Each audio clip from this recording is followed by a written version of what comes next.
And you just hit on something that I want you to go deeper on in regards to the special assessments and the tax rates. Because here in Temecula-Murrieta, Menifee, all these kind of areas, it can range from anywhere from 1.1% all the way up to like 2.1, 2.2 in some areas kind of thing.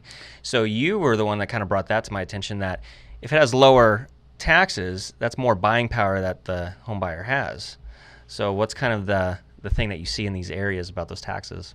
So this gets broken out by the lender usually, and a lot of agents don't bring this up to their buyers, and so the buyers don't find out until the lender gets involved in breaking down the numbers, and it's really unfortunate. So that very neighborhood we're talking about, a couple years ago, I sold one of those houses. Well, I've sold a bunch of those houses, but there's one in particular. I had these buyers, and they said they didn't want to spend over, I think it was like, $560 or $570, and I actually wrote out a Excel spreadsheet with all these different houses, and I put this one on there that was around $600,000, and I showed them how this one actually cost less per month than these other ones because of the special assessments.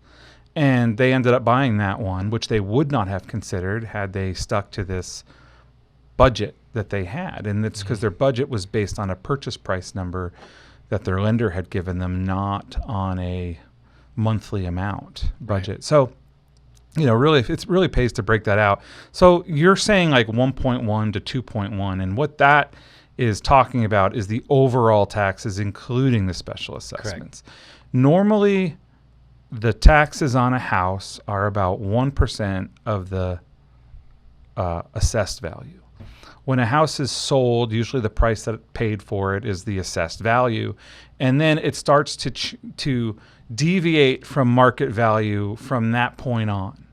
And the longer someone has owned a home, the more of a deviation there's going to be. Like my mother-in-law has lived in that house for like 30 years, and she can't move because she's going to get hit with such a tax bill for whatever house she buys, unless she takes that one-time switch you can do here in California where you can keep your baseline. But the special assessments are above and beyond that 1%. And like that Montserrat community, I think it's like $200 a year, but I've seen them go up to $4,000 a year, especially for newer homes. And the year break seems to be 2001. After 2001, they're through the roof. The only exception being Central Park in Murrieta. Don't know why. Central Park, the northern section, has low special assessments. So, but yeah, if you actually analyze them, it looks like that buyers will pay more for the lower special assessments. Absolutely. Yeah.